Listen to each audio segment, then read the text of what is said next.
In this video, I get to drive an Austin Maxi.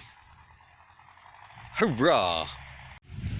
So here we go, here is the Maxi, a 77 or a 78. It's pretty much the same age as me.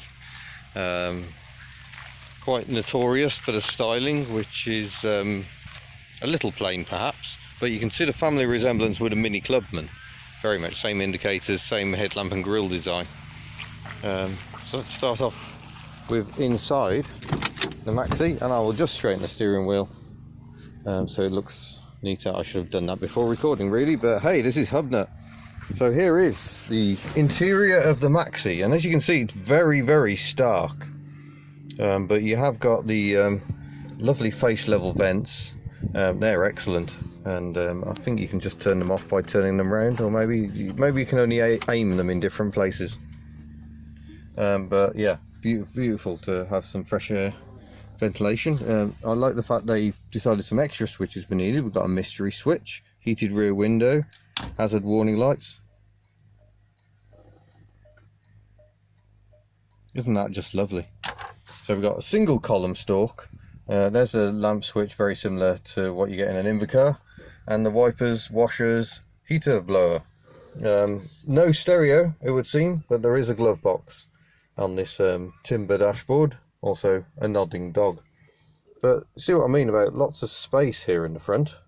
Here's the gear lever, and I remember my aunt had one of these gear lever units that I used to play with as a child, and I'd sit in her kitchen and play with this. I remember lifting and into reverse like so as a small child, so it's quite exciting to have the rest of the car to play with for a change. There's the flying plug hole, the British Leyland logo. So yeah, lots of space in the front. So let's go and jump in the back, and lots of space here too. Okay, I mean look at that, loads of leg room, a really flat floor again, so it feels very spacious back here. On the perforated vinyl. Notice the HUBNUT sticker, full approval given. I'm interested to learn how far these windows go down. Wow, all the way, that's quite impressive. The doors of course are shared with the land crab, that other member of the British Leyland family. It's one of the cost saving measures, so you see the door is quite straight. It's one reason the Maxi had to have such a long wheelbase, was that it had to use those doors. Not sure I had boot opens, actually maybe need a key. Oh no, there we go, twist. Up comes the hatchback on its gas struts. That's quite fancy for itself. Nice parcel shelf, but yeah, huge boot, and you can fold the seats, so very practical. Who needs an estate car? It's very good. Right, we'll go and have a look under the bonnet. And I know I'll get complaints about not doing enough under bonnet shots, so here you are. Let's have some true under bonnet pornography. Obviously transverse layout, single SU carburetor, and there's the fixed fan cooling the side mounted fan. I mean, that's really not a very efficient way of doing things. You want the fan in the airflow really, but that seems to be the only way they could do it. But I mean, there's nothing forward of here really, so in a way they're not making the most of the fact that saves so much on width. But you'll note the engine is entirely central, because fly on the ground, here's the gearbox directly beneath it. So yeah, that's not the best ground clearance really, and that's quite vulnerable. I presume on the World Cup Maxis they actually changed that, so it was a bit more sensible. Big bash plate underneath or something would be very necessary. But yeah, we've got one of these clicky go bonnet stays, which means it's impossible to do one-handed. Right, here we go.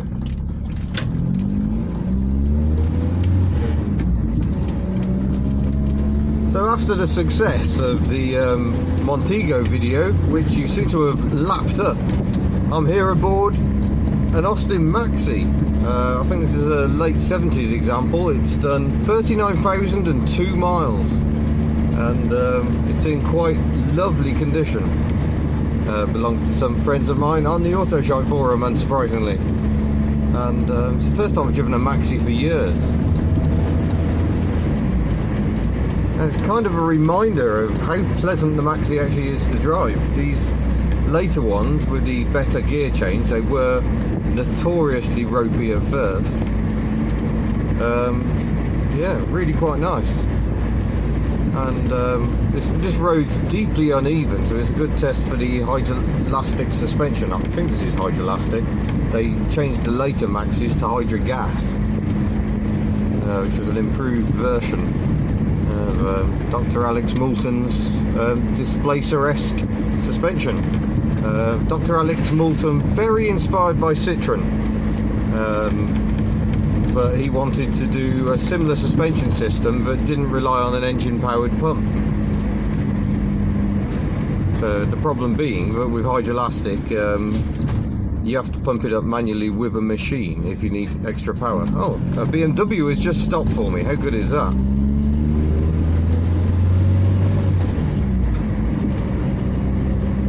Very pleasant, thank you very much.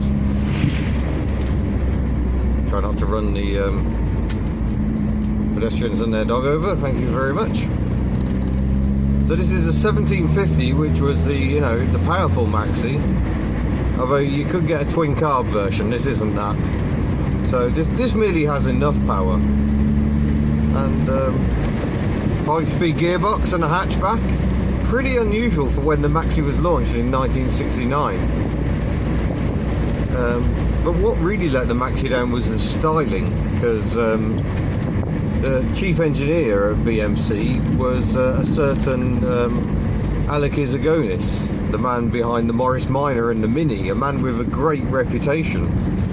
But it's worth remembering, he was no stylist, and he rather sort of fluked the looks of the Mini to be as attractive as it was. And the Morris Minor, well, the interesting thing about the Morris Minor is that Izagonis hated the raised headlamps. He wanted them in the grille, and those early cars certainly look a bit interesting.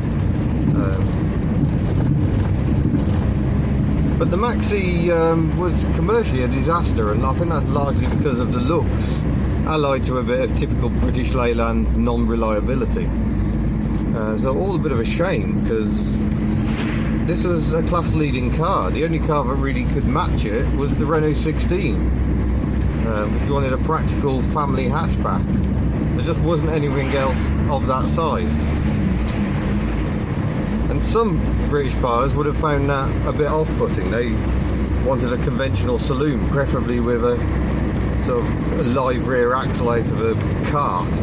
And so Ford supplied lots of those and were very successful. Which is a shame, because I mean the steering is lovely. It's quite heavy at parking speeds, but out on the move, being an Izagonis car, when it came to safety, Izagonis thought that the best thing to do was just make the cars handle. He didn't hold with these rear-wheel drive cars and their awful archaic rear suspension, and indeed the Morris Minor was intended to have independent rear suspension. But the Morris cost cutters said no, you're not having your fancy flat 4 engine, you're not having your fantastic independent rear suspension. So the Morris Minor was always a bit compromised in that regard.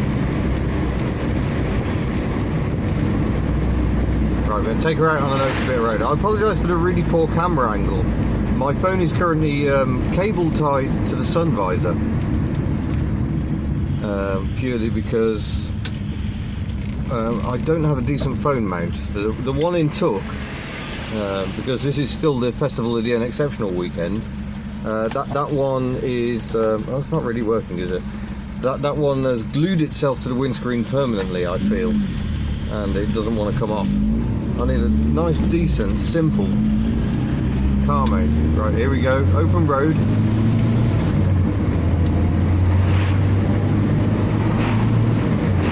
Fixed fan for the side mounted radiator means most of what you hear engine wise is fan noise. But yeah, check out my delicious vinyl. I'm glad I'm driving this car relatively early in the day. I'm going to wind that window up so it isn't too hot yet, because that would be annoying.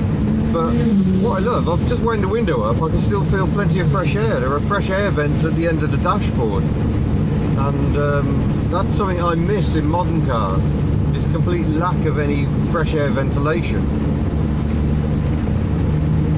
Oh yeah, good bit of torque, so we're doing 40, up to 50, not going to hit 60 before I crash into the back of an Audi A2, I don't think.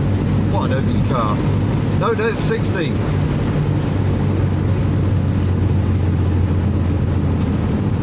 And really, this is just pleasant. I mean, I really like the driving position in the Maxi. I actually prefer the Maxi 2, the very last of the line cars. They are a bit more plush, lots of plush velour rather than nasty vinyl. But yeah, this is quite magnificent, really. It just shows that this much maligned car was actually fundamentally very sound. I mean, the ride isn't quite as floaty as a Renault 16, but it's good enough. This is definitely on the side of comfortable. I've not got much in the way of dashboard because this Agonis wasn't one for thrills.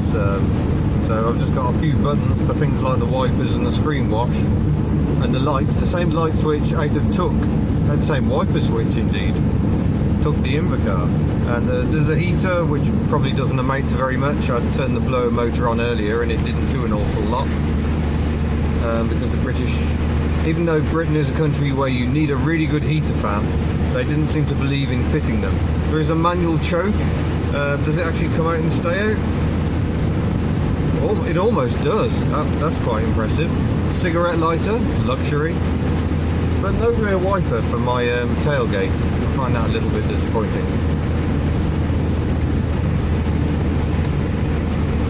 Yeah, there's lots of space because of this unadorned nature. I mean, you compare to modern cars where you're hemmed in with plastic. This is really not so bad. Yeah, sadly, because the Maxi was so bad commercially, it rather led to the sidelining of his Agonis, which is a shame because he was working on some brilliant concepts like a mini replacement that managed to pack even more usable space in the same size and had an overhead cam engine. That engine was really quite clever. It had a rubber driven cam belt and a layered construction, and that basic principle would reappear in the Rover K series engine, which an engine much maligned for its head gasket woes, but actually they're not bad engines. They just did some horrible cost cutting which destroyed reliability. But I would like to point out that I've had head gasket failures on some entirely normal cars like Nissan Bluebird. Head gaskets do fail, it's just on the Rovers there were a few compromises too far, which is a shame because those K-series engines are magnificent. Maxi uses an E-series engine which was only used in the Maxi and the Allegro. The gearbox is below the engine. I believe it's still in the sump effectively. It makes quite a tall power unit, which means you've got to have quite a high bonnet line. Oh, now things are really opening up. I can access the power.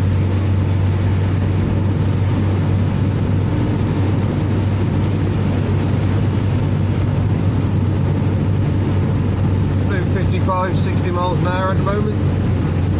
Most acceptable.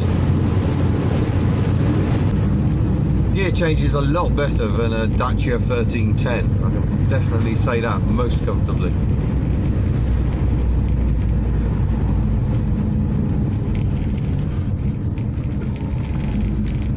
But one reason I've got so much space in the front is because of the transverse layout of the engine.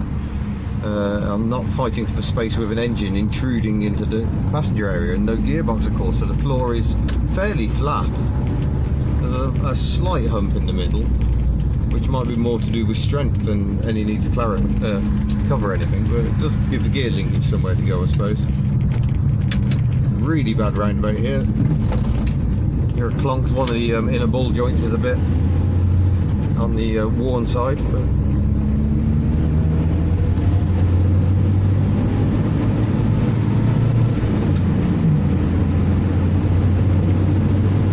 rough sounding engine, it's not particularly pleasant. It's got a good amount of torque in the middle. And there we go, that's 60 miles an hour. Entirely comfortable. Once again, HUBNUT drives a car and likes it. No shock there. So there we go, that was the Austin Maxi, one of the cars that attracted so much ire and hatred amongst people, reckoning it's one of the worst cars ever built. No, it isn't even close. It's actually fundamentally a very sound car, if a slightly ungainly one. Forced compromises like these land crab doors didn't really help. But yeah, I still like the Maxi. I think you should like the Maxi. If you don't like the Maxi, perhaps you could explain below or go away. And if you do like the Maxi, maybe you could say why you like the Maxi below, and what else you'd like to see me try and get my hands on. Thank you very much for watching. Don't forget to subscribe before you go. Don't forget to go to hubnut.org where merchandise is available. T-shirts if I've been organised enough to sort the website out, and stickers, and maybe some other things at some other point. So yeah, I shall see you again in a future video. Farewell.